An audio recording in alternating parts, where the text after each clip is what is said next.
Hi hello good morning all of you. My name is B Raju. ఇదివరకు మీకు పరిచయం ఉన్నటువంటి సార్ని యూట్యూబ్లో మనం అప్పలనాయుడు @SKB అనే యూట్యూబ్ ఛానల్లో ఇదివరకు ఫస్ట్ ఇయర్కి సంబంధించి సందుల టాపిక్ను, సెకండ్ ఇయర్కి సంబంధించి ఛందస్ టాపిక్ అనేది మీకు తెలియచేయడం అనేది జరిగింది.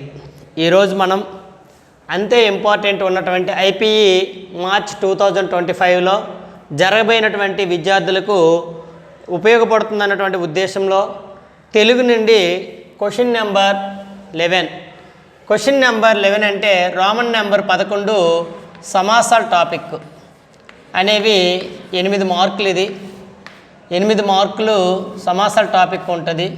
సందుల తర్వాత ఎక్కువ మార్కులకి ఉన్నటువంటి టాపిక్ ఏదంటే మనం సమాసాల టాపిక్ని తీసుకుంటాం. మరియు IPE మార్చిలో 99 స్కోరింగ్ కాను 99 స్కోర్కి మనం సమాసాలు ముఖ్యమైనటువంటిగా తెలుసుకోవచ్చు. సార్, ఫస్ట్ ఇయర్లో సమాసాలు అనేవి పద్య భాగంలో అన్ని లెసన్ల నుండి రావడం అనేది జరుగుతాయి. అన్ని లెసన్ల నుండి వచ్చేటప్పుడు ఏ పాఠ్యాంశాలకు ఎక్కువ ప్రాధాన్యత ఇస్తే మనం సమాసాలను అంటే పూర్తిగా 8కి 8 మార్కులు మనం సాధించగలం అనే ఉద్దేశంలో ఈ పాఠ్యాంశంలో తెలియజేయడం అనేది జరుగుతుంది.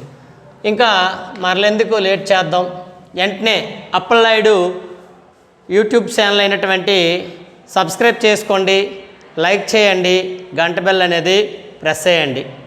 ముఖ్యంగా మరొకసారి అందరికీ ఆల్ ద బెస్ట్ చెప్పుకుంటూ క్లాస్ అనేది పునఃప్రారంభించడం అనేది జరుగుతుంది. సమాసం అనగా వేరువేరు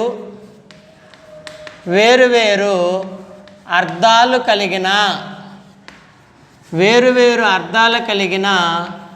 రెండు పదాలు కలిసి వేరువేరు అర్థాలు కలిగిన రెండు పదాలు కలిసి ఒకే పదంగా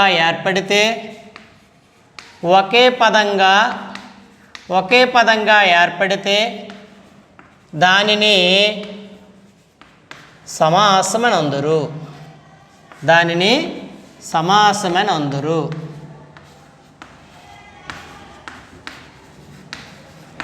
వేరువేరు అర్థములు కలిగిన రెండు పదాలు కలిసి ఒకే పదంగా ఏర్పడితే దానిని సమాసమని అందురు. మరియు మన వ్యవహారికంలో తరచూ సరదా కొలది సమాసం సమోసాలు అని అంటూ ఉంటారు. ఇక్కడ సమాసంకి సమోసానికి సరదా కొలది వాడినా రెండింటి యొక్క అర్థం అనేది ఒకటే రకంగా చెప్పుకోవచ్చు. ఒక సమోసా తయారీదానికి వివిధ రకాలైనటువంటి పదార్థాలు ఎలా అయితే అవసరమవుతాయో అలాగే వేరువేరు అర్థాలు కలిగినటువంటి పదాలు కలిస్తేనే సమాసం అనేది ఏర్పడుతుంది. వేరువేరు అర్థాలు కలిగిన పదాలు మనం సంధికి వచ్చేసరికి రెండు అర్థవంతమైన పదాలు అంటున్నాం. సమాసంకి వచ్చేసరికి వేరువేరు అర్థాలు కలిగిన రెండు పదాలు కలిసి ఒకే పదంగా ఏర్పడితే దాన్ని సమాసమని అందురు. దీన్ని పరవస్తు శనీసూరి యొక్క బాల వ్యాకరణంలో సమర్థంబులుగా అర్థంబు లేక పదంబొగుట సమాసంబగు అని బాల వ్యాకరణ రచయిత అయినటువంటి పరవస్తు శనీసూరి గారు తెలియచేయడం అనేది జరిగింది. బాల వ్యాకరణం ఎవరు రాశారంటే పరవస్తు శనీసూరి గారు అంటేమో చెప్పారు సమాసం గురించి. ఈ సమాసంలో వేరువేరు అర్థాలు అనే విషయంకి వచ్చేసరికి సమాసం ఉన్నటువంటి పదాలు కూడా మొదటిగా తెలుసుకుంటే పూర్వపదం అనేది ఉంటుంది, మరియు రెండోది ఉత్తర పదం లేదా పరపదం అనేది ఉంటుంది. ఉత్తర పదం లేదా పరపదం అనేది ఉంటుంది. సమాసం అనేది వేరువేరు అర్థాలు కలిగిన రెండు పదాలు కలిసి ఒకే పదంగా ఏర్పడితే దాన్ని సమాసమని అందరూ. మరియు దాన్నే బాల వ్యాకరణకర్త అయినటువంటి పరవస్తు శనీసూరి గారు సమర్థంబులగు పదంబు లేక పదంబగుట సమాసంభగు అనే అర్థాన్ని తెలియజేస్తుందని తన బాల వ్యాకరణ గ్రంథంలో తెలియజేయడం అనేది జరిగింది. సమాసంలో 2 పదాలు అనేవి ఉంటాయి. అందులో పూర్వపదం అనేది ఉంటుంది, రెండోది ఉత్తర పదం లేదా పరపదం అనేది ఉంటుంది. మరియు పూర్వపదం ఏది పరపదం ఏదని మనం తెలుసుకుంటే మనం 2 అర్థవంతమైనటువంటి పదాలతో ఓ పదాన్ని తీసుకుందాం. దాన్ని తీసుకుంటే రాజాజ్ఞ అనే పదం. రాజాజ్ఞ అనే పదం తీసుకుంటే ఇక్కడ 2 వేరు పదాలు ఉన్నాయి. రాజు వేరు, ఆజ్ఞ వేరు. రాజు వేరు, ఆజ్ఞ వేరు. ఇక్కడ రాజు అనే పదము పూర్వపదంగాను మరియు ఆజ్ఞ అనే పదము, రాజు అనేది ఏ పదము? పూర్వపదం. నెక్స్ట్ వన్, ఆజ్ఞ అనే పదం ఏ పదము? ఉత్తర పదం. ఈ 2 పదాలు కలిసి ఒకే పదంగా రావడం. వేరు అర్థాలు కలిగిన 2 పదాలు కలిసి మరియు ఒకే పదంగా ఏర్పడితే దాన్ని సమాసం అని అందరు. ఇక్కడ రాజు అనే పదం పూర్వపదం అంటున్నాం, ఆజ్ఞ అనే పదం ఉత్తర పదం అంటున్నాం. ఈ 2 పదాలు కలిసి ఎలా రాస్తామంటే రాజు యొక్క ఆజ్ఞ అంటున్నాం. రాజు యొక్క ఆజ్ఞ, రాజు యొక్క ఆజ్ఞ అంటే మనకి కొత్తగా వచ్చి చేరే పదం ఏదంటే యొక్క. ఈ యొక్క అనే పదము వస్తేనే ఈ పదానికి సరైనటువంటి అర్థాన్ని ఇచ్చినట్టుగా ఉంటుంది. ఎవరు ఆజ్ఞాపించారంటే రాజు యొక్క ఆజ్ఞ. ఒక రాజు ఆజ్ఞాపిస్తే ఆ రాజ్యంలో ప్రజలందరికీ చెల్లుబాటు అయ్యే విధంగా ఉంటుంది. అలాగే ఆజ్ఞ ఎవరిదంటే రాజు యొక్క ఆజ్ఞ. ఇక్కడ యొక్క అనేది విగ్రహ వాక్యం. ఏంటదంటే విగ్రహ వాక్యం. విగ్రహ వాక్యం అంటే ఏంటంటే 2 పదాలను సమానంగా చేసినప్పుడు, 2 పదాలను సమానంగా చేసినప్పుడు, 2 పదాలను సమానంగా చేసినప్పుడు ఆ పదాల మధ్య లోపించిన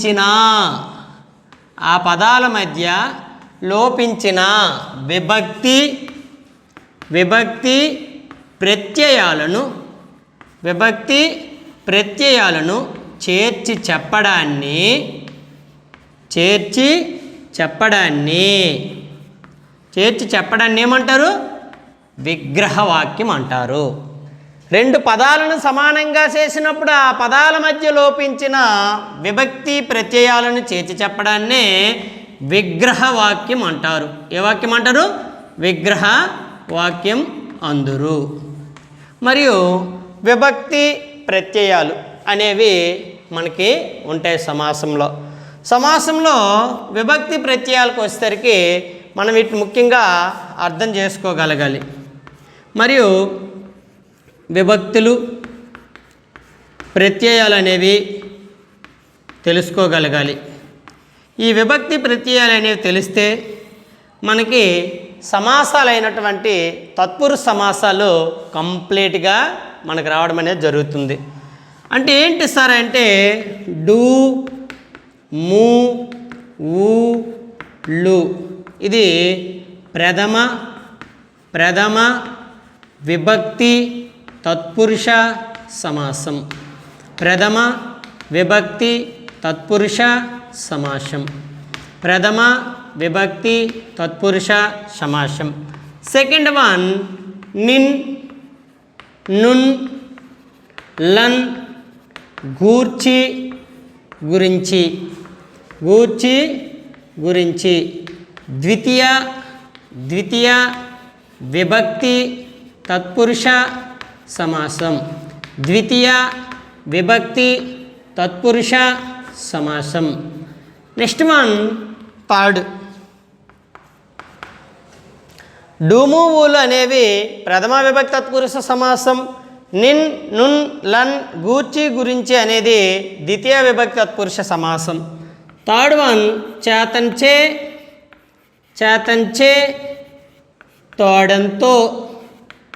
తోడంతో అనేది తృతీయ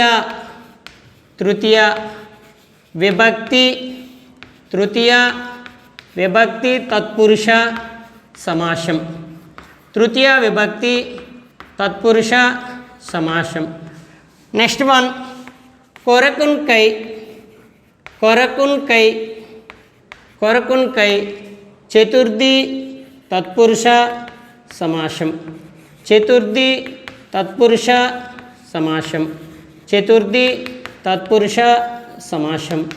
నెక్స్ట్ వన్ అందున్నన్ అందున్నన్ సప్తమి తత్పురుష సమాసం అందున్నన్ పంచమి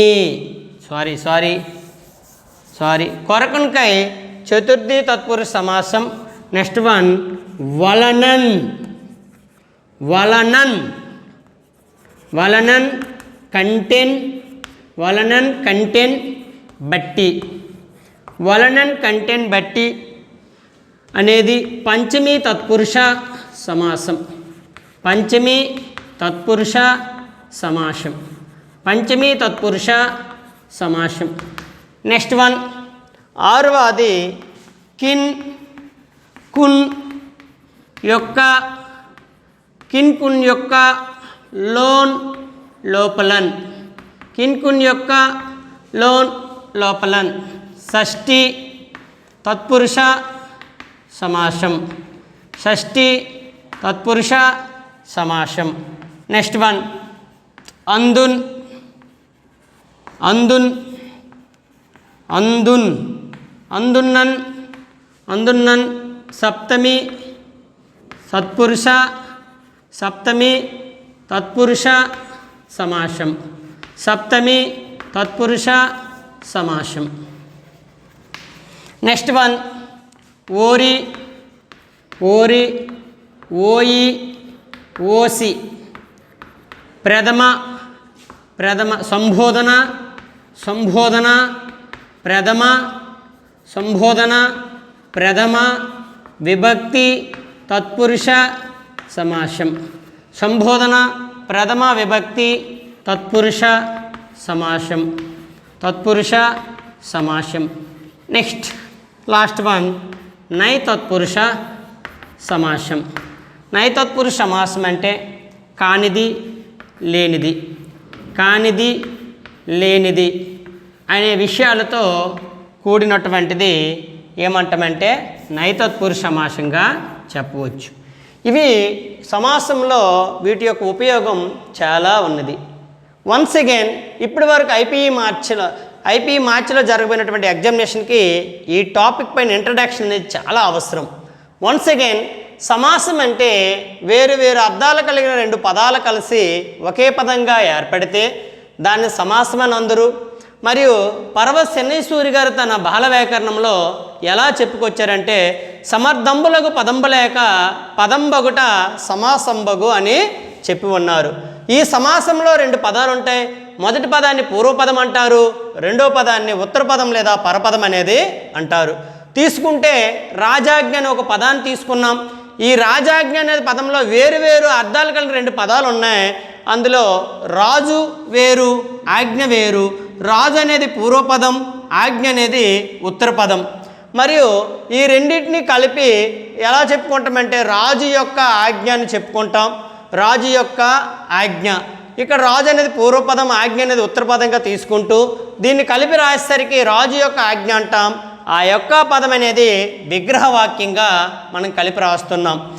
అంటే ఏంటి సార్ విగ్రహవాక్యం అంటే రెండు పదాలను సమానంగా చేసినప్పుడు ఆ పదాల మధ్య లోపించిన విభక్తి ప్రత్యయాలను చేర్చి చెప్పడాన్ని విగ్రహవాక్యము అందురు. రెండు పదాలను సమానంగా చేసివ్వాలి.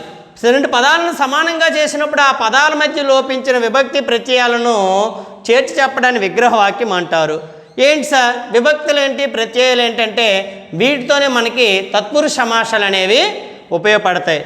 ఏంటంటే డు, ము, ఉ, లు ప్రథమ విభక్తి తత్పురుష సమాసం. అలాగే నిన్, నున్, లన్ గూర్చి గురించి ద్వితీయ విభక్తి తత్పురుష సమాసం. చేతంచే తోడంతో తృతీయ విభక్తి తత్పురుష సమాసం. అలాగే కొరకన్కై చతుర్థి విభక్తి తత్పురుష సమాసం. వలనన్ కంటెన్ పట్టి పంచమి విభక్తి తత్పురుష సమాసం. కిన్ కున్ యొక్క లోన్ లోపలన్ షష్ఠి తత్పురుష సమాసం. అందున్నన్ సప్తమి తత్పురుష సమాసం, ఓరి ఓయి ఓసి సంబోధన ప్రథమ విభక్తి తత్పురుష సమాసం, నైతత్పురుష సమాసం కానిది లేనిది అనే పదాలు అనేవి వస్తాయి. వీటితో మనము సమాసాలు అంటేమో తెలుసుకోగలం. అలా సమాసాలకు వచ్చేసరికి మనం సమాసాలు అనగానే 3 రకాలుగా చెప్పుకుంటాం. సమాసాలు 3 రకాలు చెప్పుకుంటాం. ఒకటి తత్పురుష సమాసాలు, తత్పురుష సమాసాలు. రెండోది వచ్చేసరికి కర్మధారయ సమాసాలు, కర్మధారయ సమాసాలు. నెక్స్ట్ వన్ ఫోర్త్ వన్ వచ్చేసరికి ద్వంద్వం, ద్వంద్వం, బహురి, బహురి మరియు ద్వంద్వ సమాసాలు, బహురీ సమాసాలు మొదలగునవిగా మనము తెలుసుకుంటాం. ఇది సమాసాలకు వచ్చేసరికి ఇంట్రడక్షన్ అనేది చెప్పవచ్చు. మరి డూమువులతో ఏర్పడినటువంటి కొన్ని ఉదాహరణలు మాట్లాడుకుందాం. సార్ సమాసం అనేది ఇక్కడ చూడండి, రాజు యొక్క ఆజ్ఞ అనే పదం మీకు చెప్పేటప్పుడు ఈ యొక్క అనే పదము ఎక్కడి నుండి తీసుకున్నాం?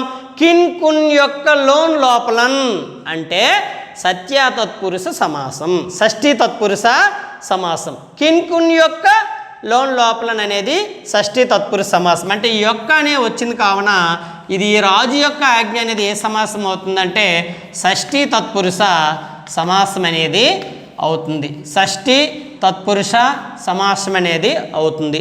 రాజు యొక్క ఆజ్ఞ, రాజు యొక్క ఆజ్ఞ. ఇలా మనం సమాసనామాలు అనేది మనము తెలుసుకుంటే ఈ సమాసాలు అనే 3 రకాలుగా మనం చెప్పుకున్నాం.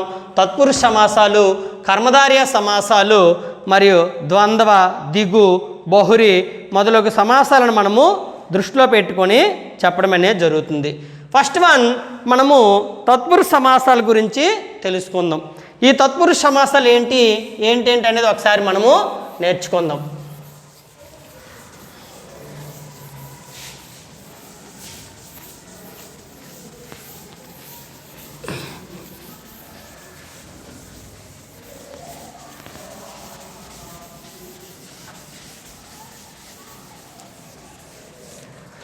తత్పురుష సమాసాలు, తత్పురుష సమాసాలు. తత్పురుష సమాసాలు అనగా మనకు ప్రధానంగా గుర్తుకు వచ్చేది ఉత్తర పద ప్రాధాన్యత కలిగినటువంటి సమాసాలని తత్పురుష సమాసాలు అంటారు. ఉత్తర పద ప్రాధాన్యత, ఉత్తర పద ప్రాధాన్యత కలిగిన సమాసాలు. ఉత్తర పద ప్రాధాన్యత కలిగిన సమాసాలను ఏమంటారంటే తత్పురుష సమాసాలు అంటారు. చెప్పాను కదా ఇంతకు ముందే, సమాసం అంటే 2 వేరు వేరు అర్థములు కలిగినటువంటి పదాలు కలిస్తే ఒకే పదంగా ఏర్పడితే 2 వేరు అర్థాలు కలిగి ఒకే పదంగా ఏర్పడినటువంటి దాన్ని ఏమంటారంటే సమాసం అని చెప్పాం. అలాగే మొదటి పదాన్ని పూర్వపదం అన్నారు, రెండవ పదాన్ని ఉత్తర పదం అన్నారు. అలా ఉత్తర పద ప్రాధాన్యత కలిగినటువంటి సమాసాలని ఏ సమాసం కింద చెప్పుకుంటామంటే మనము తత్పురుష సమాసాల కింద చెప్పుకోవచ్చు. మరి ఈ సమాసాలు అనేవి, తత్పురుష సమాసాలు అనేవి 2 రకాలు. తత్పురుష సమాసాలు అనేవి ఎన్ని రకాలు అంటే 2 రకాలు. ఒకటి సమానాధికరణ సమాసాలు, ఒకటి సమానాధికరణ సమాసాలు. రెండోది వ్యధీకరణ సమాసాలు. ఒకటి సమానాధికరణ సమాసాలు, రెండోది వ్యధీకరణ సమాసాలు. ఈ రెండింటిని మనము తెలుసుకుందాం. ఏవి సమానాధికరణ సమాసాలు, ఏవి వ్యధీకరణ సమాసాలు అనేది మనం చూద్దాం.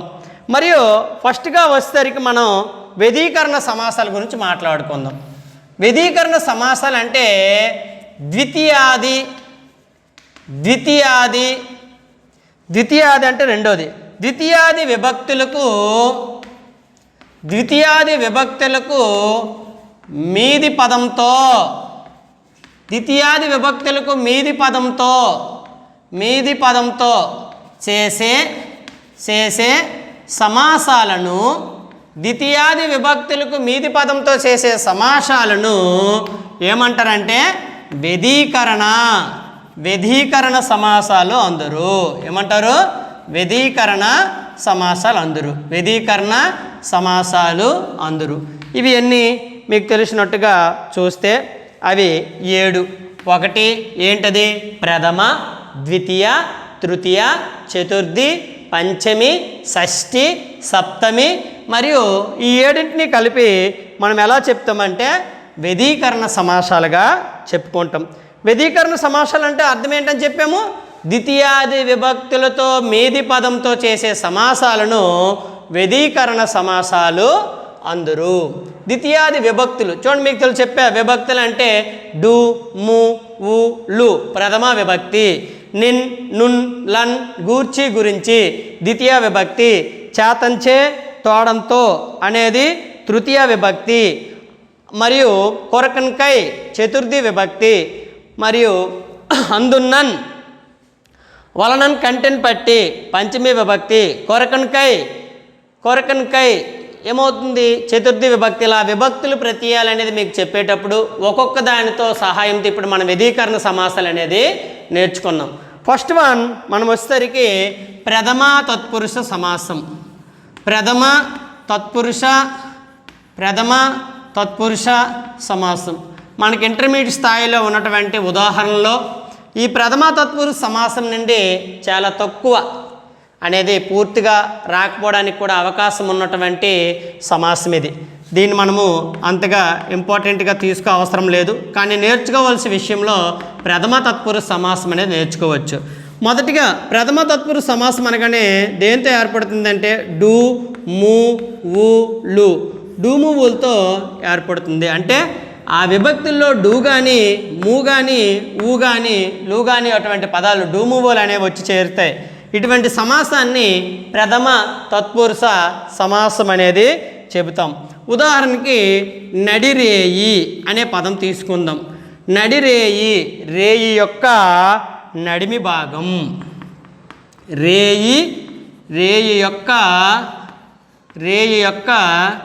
నడిమి భాగం, రేయి యొక్క నడిమి భాగం. సార్ ఇక్కడ యొక్క వచ్చింది కదా, మరి షష్ఠి ఎందుకు అవ్వదు అని అంటే ఈ సమాసంలో తత్పురుష సమాసంకి వచ్చేసరికి ఈ తత్పురుష సమాసంలో వ్యధీకరణ సమాసంలో ప్రథమ తత్పురుష సమాసంలో ఉన్నటువంటి పదము ఉత్తర పద ప్రాధాన్యత కలిగి ఉన్నది. ఉత్తర పద ప్రాధాన్యత నడిరేయి రేయి యొక్క నడిమి భాగం కావున దీన్ని మనం ప్రథమ తత్పురుష సమాసంగా గుర్తించవచ్చు. రెండోది మధ్యాహ్నం అంటే అహనం యొక్క మధ్య భాగము. అహనము అంటే పగలు.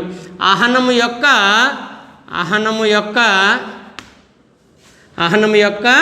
మధ్య భాగం. చూడండి ఇక్కడ మూ వచ్చింది, అహనము డుమువులో మూ వచ్చింది కదా, కాబట్టి ఇది ప్రథమ తత్పురుష సమాసం కింద చెప్పవచ్చు. నెక్స్ట్ వన్ సెకండ్ వన్ ద్వితీయ తత్పురుష సమాసం.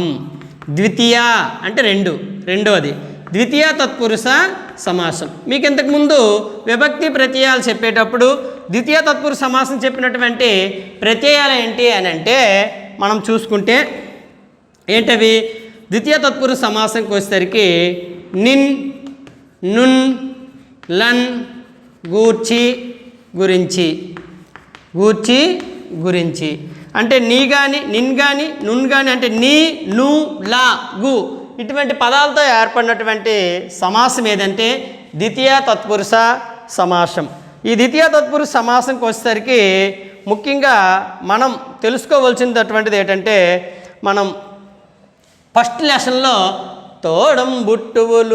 తోడంబుట్టువులందరన్ పడిన యా దుఃఖంబు చిత్తంబు సంపీడం బెట్టడు సౌకుమార్యవతి డప్పింగుల పాంచాలి వారోర్దడై వచ్చిరి వారు లేక ఇట మీతురాను వారెల్ల నా తోడున్ గూడగా వచ్చినట్లగున్ కృపాదుర్యాత్మక వింపవే అనే పద్యం ఉంది. చాలా వెరీ వెరీ వెరీ ఇంపార్టెంట్, ధర్మ పరీక్ష అనే పాఠ్యాంశంలో ఉంది.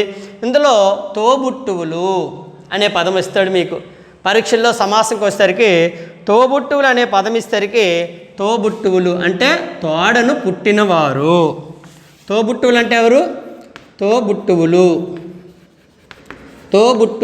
అనగా తోడను పుట్టిన వారు అంటే ఎవరు? తోడ పుట్టినవారు ఎవరు? మన అన్నదమ్ములు కానీ మన అక్క చెల్లెలు కానీ వారిని తోబుట్టువులు అంటారు. ఇక్కడ తోడను పుట్టినవారు ఈ సమాస రెండు పదాల మధ్య ను అన్నటువంటి ఒక పదం కంజంక్షన్ అంటారు కదా, ఈ రెండు పదాల మధ్య వర్డ్ అనేది కలుపుతుంది. ఏంటది? ను, నిన్, నున్, లన్, గూర్చి, గురించి. ఇక్కడ ను కాబట్టి ఇది ద్వితీయ తత్పురుష సమాసం. ద్వితీయ తత్పురుష సమాసం వెరీ వెరీ ఇంపార్టెంట్. పరీక్షలో రావడానికి అవకాశం ఉన్నటువంటి సమాసంలో ఇది ఒకటి. తోబుట్టువులు నెంబర్ ఆఫ్ టైం అడిగాడు. తోబుట్టువులు అంటే తోడను పుట్టినటువంటి వారు అని అర్థం. నెక్స్ట్ వన్ మూడో చూసుకుంటే తృతీయ తత్పురుష సమాసం. తృతీయ అంటే మూడవది. తృతీయ తత్పురుష సమాసం. తృతీయ తత్పురుష సమాసంకి వచ్చేసరికి ముఖ్యంగా మనం తీసుకున్నటువంటి ప్రత్యయాల విభక్తులు ఏంటంటే చేతంచే, తోడన్, తో. చేతంచే, తోడంతోని మనం విభక్తి ప్రత్యయాలుగా చెప్పుకుంటాం. మరి తృతీయ తత్పురుష సమాసంకి వచ్చేసరికి చేతంచే, తోడంతో. ఎగ్జాంపుల్ ఏంటంటే ఉదాహరణ ఎలా ఇస్తాడంటే పుష్పవర్షం అని ఉంది. పుష్ప తగ్గేదేలే. పుష్పవర్షం అంటే పుష్పములతో వర్షం. పుష్పవర్షం అంటే ఏంటి? పుష్పములతో వర్షం. పుష్పములతో వర్షం, పుష్పవర్షంగా. ఇక్కడ తో ఉంది. చేతంచే, తోడన్, తో. ఈ పదాన్ని మనము విగ్రహవాక్యంగా కలిపి రాస్తున్నాం కాబట్టి ఇది ఏ సమాసం అంటే తృతీయ తత్పురుష సమాసం. అలాగే మరొక ఎగ్జాంపుల్ తీసుకున్న ధనాధిపుడు అని ఉంది. ధనాధిపుడు అతను ఎలా అయ్యాడంటే ధనాధిపుడు అంటే ధనము చేత అధిపుడు అంట. ధనము చేత అధిపుడు అటువంటిది ధనాధిపుడు అంటాం. అలాగే ఫోర్త్ వన్ చతుర్థి తత్పురుష సమాసం. చతుర్థి తత్పురుష సమాసం. చతుర్థి తత్పురుష సమాసం. చతుర్థి తత్పురుష సమాసం అంటే ఎన్నోది? నాలుగవది. చతుర్థ తత్పురుష సమాసం అంటే ఎన్నోది అంటే నాలుగోది. ఏంటంటే చతుర్థ తత్పురుష సమాసం విభక్తి పరిచయాలు ఏంటి? కొరకున్, కై. ఎన్నోది? నాలుగవది. అంటే చతుర్థి తత్పురుష సమాసం. దీన్ని ఎలా చెప్తామంటే ఎగ్జాంపుల్గా మరియు భిక్షపాత్ర అని ఉంది. భిక్షపాత్ర మన కపాల మోక్ష పాఠ్యాంశంలో శివుడు భిక్షపాత్ర అనేది శివుడి యొక్క కపాలాన్ని భిక్షపాత్రగా శివుడు బ్రహ్మ యొక్క కపాలాన్ని భిక్షపాత్రగా ధరిస్తాడు కాబట్టి దీన్ని ఎలా చెప్తామంటే భిక్ష కొరకు పాత్ర. ఆ పాత్ర దేని కొరకు? భిక్ష కొరకు పాత్ర. దాన్ని ఏమంటామంటే భిక్షపాత్ర అంటారు. ఇంకా తిన్నడి ముగ్ధ భక్తిలో వేట కుక్కలు అని ఉంది.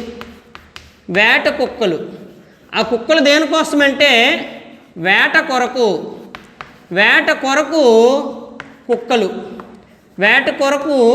కుక్కలు. అటువంటి దాన్ని ఏమంటారంటే వేట కుక్కలు అనగా ఇక్కడ కొరకున్, కై అన్నటువంటి విభక్తి ప్రత్యయాలు చేర్చి చెప్పడం వల్ల ఇదే సమాసం అవుతుందంటే మనం ముఖ్యంగా దాన్ని చతుర్థి తత్పురుష సమాసం అనేది అవుతుంది. నెక్స్ట్ వన్ పంచమీ తత్పురుష సమాసం. పంచమి అంటే ఎన్నోదంటే తత్పురుష సమాసం ఐదవది. అంటే పంచమి తత్పురుష సమాసంకి వచ్చేసరికి ఏమొస్తుంది? వలనన్, కంటెన్, పట్టి. రాద్దాం. వలనన్, కంటెన్, పట్టి. పంచమీ తత్పురుష సమాసం. అంటే ఉదాహరణ చూద్దాం. దొంగ భయము. దీన్ని ఎలా రాసుకుంటాము? దొంగ వలన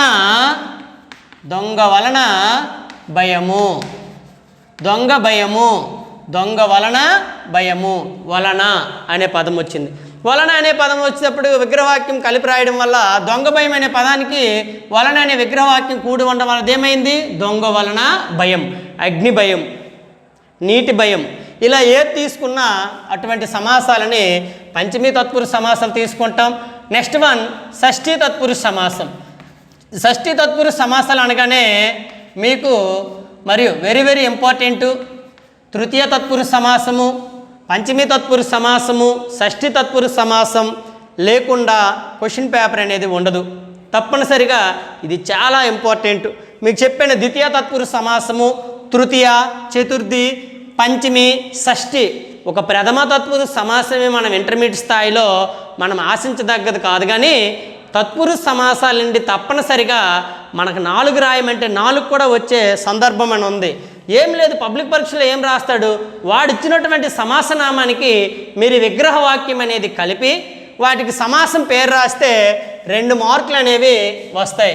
అంటే పబ్లిక్ పరీక్ష, ఇంటర్మీడియట్ పబ్లిక్ పరీక్షలో 4 సమాసాలు ఇస్తే 4 × 2 = 8 మార్కులు. అక్కడ సమాస పదం అనేది ఇస్తారు. ఆ సమాస పదానికి మనం విగ్రహవాక్యం కలిపి సమాసనామం రాస్తే 2 మార్కులు చాలా ఈజీగా మనము తెచ్చుకోవచ్చు. అందుకే మొదట తత్పురుష సమాసాల్లోనే, ఈ వ్యధీకరణ సమాసాల్లోనే మనం 4 మార్కులు ఈజీగా మనం గెస్ చేయగలము. అవి రావాలంటే ప్రతి ఒక్కరూ విభక్తి ప్రత్యయాలు అనేది తప్పకుండా నేర్చుకొని తీరాలి. ఏంటంటే షష్ఠీ తత్పురుష సమాసంకి వచ్చేసరికి ఎలా చెప్పుకుంటాం, కిన్ కున్ యొక్క లోన్ లోపలన్, కిన్ కున్ యొక్క లోన్ లోపలన్ అనే పదాలంటే మనం తీసుకొని సమాసనామం అనేది చెప్పుకుందాం. ఇలా అలాగే మనం చూద్దాం. కపాల మోక్షం మనకి ఫస్ట్ ఇయర్లో ఉన్నటువంటి పాఠాలు కనుగొనంగానే తెలియజేద్దాం. దీనికి ఉదాహరణ ఏంటి సార్, కపాల మోక్షం అనే పదం ఉంది. 6వ లెసను పద్యభాగము కపాల మోక్షం, శ్రీరంగం నారాయణ బాబు గారు రచించినటువంటి రచన. మరి ఎవరికి కపాల మోక్షం అంటే కపాలమునకు, కపాలమునకు, కపాలమునకు మోక్షం, కపాలమునకు మోక్షం అంటే మరి చెప్పాను, కిన్ కానీ కున్ కానీ యొక్క కానీ ఇటువంటి పదాలు వస్తే దాన్ని ఏమని చెప్పామంటే షష్ఠీ తత్పురుష సమాసం అని చెప్పాం. అలాగే మృగశ్రేణి, మృగశ్రేణి మృగముల యొక్క శ్రేణి, శ్రేణి అంటే గుంపు, ఒకే దగ్గర గుంపుల మందల అంటాం కదా, దాన్ని శ్రేణి అంటాం. అంటే మృగాలు ఒకే దగ్గర ఉండవు. మృగశ్రేణి అంటే మృగములు, మృగముల యొక్క శ్రేణి, మృగముల యొక్క శ్రేణి.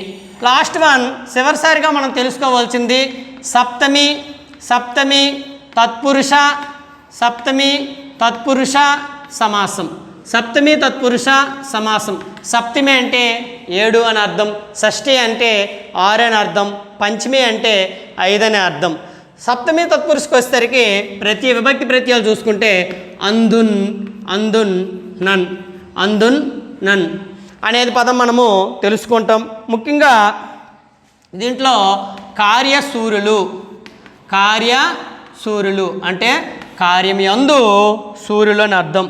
కార్యమయందు సూర్యులు, కార్యమయందు, కార్యమునందు సూర్యులు అంటే ఏదైనా పని తలస్తే ఆ పనిని పూర్తిగా చేసినంత వరకు విడిచిపెట్టకుండా ఉన్నటువంటి వారిని కార్యసూరులు అంటారు.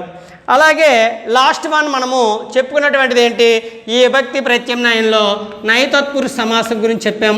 నైతత్పురుష సమాసం కూడా ఇది చాలా ఇంపార్టెంట్, ఇది కూడా పరీక్షలో రావడానికి అవకాశం అని ఉంటుంది. చాలా ఈజీ, కానిది లేనిది. ఉదాహరణకి మనం చూసుకుంటే అభాగ్యము, భాగ్యం లేనిది, అభాగ్యము భాగ్యం లేనిది. అభాగ్యం అనే పదం ఇచ్చాడు అనుకోండి, అభాగ్యం అనే పదం ఇచ్చినప్పుడు మీరు ఏం వేస్తారు, భాగ్యము లేనిది అని రాసిడమే అంతే. భాగ్యము లేనిది. అసత్యము, సత్యం కానిది, అసత్యం అని ఇచ్చారు. అసత్యం, సత్యం కానిది, సత్యం కానిది అంటే కానిది లేనిది అనే పదాలు అంటే ఏమొస్తే ఇటువంటి సమాసాలను మనము, మరియు ఏ సమాసాలు అంటారు, వ్యధీకరణ సమాసాలు అనేది అంటాం. ఈ వ్యధీకరణ సమాసాలు మనకి తత్పురుష సమాసాలుగాను మనము గుర్తించుకోవచ్చు. నెక్స్ట్ వన్ సమానాధికరణ సమాసాల గురించి మనము మాట్లాడదాం. సమానాధికరణ సమాసాల గురించి మనం మాట్లాడడం అనేది చూద్దాం. అర్థమైంది సోదరులారా? చాలా వెరీ వెరీ ఇంపార్టెంట్. మన వ్యధీకరణ సమాసాలు నేర్చేటప్పుడు తప్పనిసరిగా ఈ తత్పురుష సమాసాలను అంటే ప్రథమ, ద్వితీయ, తృతీయ, చతుర్థి, పంచమి, షష్ఠి, సప్తమి నైతత్పురుష సమాసాలపై దృష్టి పెడితే మనకి సమాసంలో ఉన్నటువంటి ఆ 4 క్వశ్చన్లకు గాను 8 మార్కులు ఈజీగా సంపాదించగలం. అది తెలుసు మీకు. నిన్ నున్ లన్ గూర్చి గురించి గ్యారంటీ, తోబుట్టువులు, తోడను బుట్టినటువంటి వారు, కోదండధరుడు, కోదండమును ధరించినటువంటి వాడు, ఇటువంటి పదాలతో మీకు ఉదాహరణలు ఏమి వస్తాయి. పుష్పవర్షం, పుష్పముల చేత వర్షం, ధనాధిపుడు, ధనము చేత అధిపుడు. తృతీయ తత్పురుష సమాసం కొరకనికై మరియు కొరకనకాయ అనేసరికి వచ్చేసరికి చతుర్థి, వేట కుక్కలు, వేట కొరకు కుక్కలు, చతుర్థి తత్పురుష సమాసం. అగ్ని భయము, అగ్ని వలన భయము వచ్చేసరికి పంచమి తత్పురుష సమాసం. మృగశ్రేణి, మృగముల యొక్క శ్రేణి యొక్క వచ్చింది కాబట్టి షష్ఠి తత్పురుష సమాసం. కార్యసూర్యులు, కార్యమయందు సూర్యులు సప్తమి తత్పురుష సమాసం. అసత్యం, సత్యం కానిది నైతత్పురుష సమాసంగా మనము చెప్పుకోవచ్చు. నెక్స్ట్ వన్, తదుపరి మనం నేర్చుకోవాల్సినటువంటి విషయం ఏంటంటే ఈ సమాసాల్లోనే సమానాధికరణ సమాసాలు. తొలి వ్యధీకరణ సమాసాలు చెప్పాను, ఇప్పుడు సమానాధికరణ సమాసాలు అనేది చెప్తాం. ఏంటి సార్ ఈ సమానాధికరణ సమాసాలు అంటే విశేషణం. చూడండి, విశేషణానికి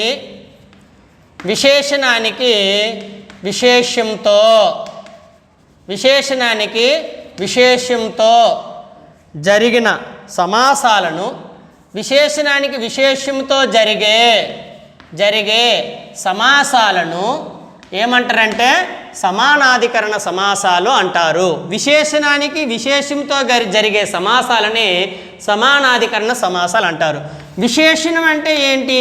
నామవాచకం, సర్వనామం యొక్క గుణాన్ని తెలిపేదాన్ని విశేషణం అంటారు. నామవాచకం, సర్వనామం అంటే పేర్లు తెలియజేసేది కానీ లేదా సర్వనామం అతడు, ఆమె అటువంటిది తెలియజేసినటువంటి పదాలు గుణాన్ని తెలియజేసేది. అంటే ఎరుపు, నలుపు, తెలుపు ఇటువంటివి విశేషణానికి విశేష్యంతో జరిగే సమాసం. విశేష్యం అంటే ఏంటంటే నామవాచకం. విశేషం అంటే ఏంటి?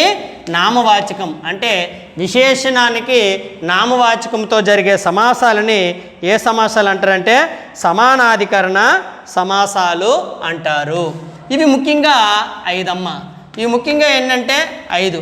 దాన్ని ఎలా చెప్తున్నాం? విశేషణ పూర్వపద కర్మధార్య సమాసం, విశేషణ ఉత్తరపద కర్మధార్య సమాసం. నెక్స్ట్ వన్ విశేషణ ఉభయపద కర్మధార్య సమాసం. నెక్స్ట్ వన్ ఉపమాన పూర్వపద కర్మధార్య సమాసం మరియు ఉపమాన పూర్వపద కర్మధార్య సమాసం. ఉపమాన ఉత్తరపద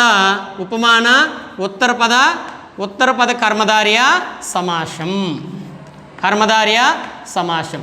ఇక్కడి నుండి కూడా మనకి మరో 4 వస్తాయి, కానీ పబ్లిక్ పరీక్షల విషయంలో అయితే 4 అయితే సరిపోతున్నాయి.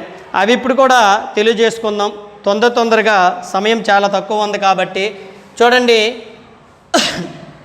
విశేషణ పూర్వపద కర్మధార్య సమాసం. ఈ సమాసంలో విశేషణం పూర్వపదంలోను మరియు విశేషణం అనేది పూర్వపదంగా ఉంటుంది. మరి విశేషణం అనేది పూర్వపదంగా అంటే ఈ సమాసం చూడండి, ఇందులో సమానాధికార సమాసాలు మొదటిది విశేషణ పూర్వపద కర్మధార్య సమాసం. అంటే విశేషణం అనేది ఎక్కడ ఉంటుంది? పూర్వపదంలో ఉంటుంది. విశేషణం అంటే ఏంటి? నామవాచకం, సర్వనామం యొక్క గుణాన్ని తెలియజేసినటువంటిది కాబట్టి అటు పూర్వపదంలోను. మరి విశేషణం అనేది పూర్వపదంలో ఉంటుంది కాబట్టి నామవాచకం అనేది ఎక్కడ ఉంటుందంటే నామవాచకం ఉత్తర పదంలో ఉంటుంది. ఇటువంటి సమాసాన్ని విశేషణ పూర్వపద కర్మధార్య సమాసం అని అందరు. ఉదాహరణకి నల్ల పూసలు అనే పదం ఉంది. ఏంటది? నల్ల పూసలు.